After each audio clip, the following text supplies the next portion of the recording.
আজকের সমাজের মধ্যে প্রতিদিন প্রতিদিন এই ইমানদার যুবকরা, ইমানদার বিবাহিত পুরুষরা, আপনাদের কাছে বলি, আপনার আখলাকের হেফাজত করেন, আজকে তওবা করেন, পিছনের জিন্দেগির জন্য তওবা করেন।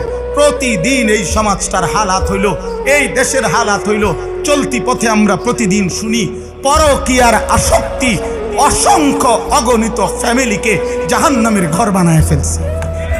জাহান্নামের ঘর, জাহান্নামের ঘর। স্বামী বেচারা হঠাৎ করে শুনে তার স্ত্রী নাই, আহা আহা, বেচারার যৌবনের 18 বছরের উপার্জন সব শেষ, সব শেষ। সে আজ 12 বছর বিদেশ করছে, সে আজ 18 বছর বিদেশ করছে, একটা একটা টাকা রক্ত পানি করে কলিজায় বাইন্ধা বাড়িতে দিছে। আজ অসভ্য চরিত্রহীন স্ত্রী ভাগ্যা গেছে, ভাগ্যা গেছে। ঘরকে ঘর, ঘরকে ঘর, ঘরকে ঘর।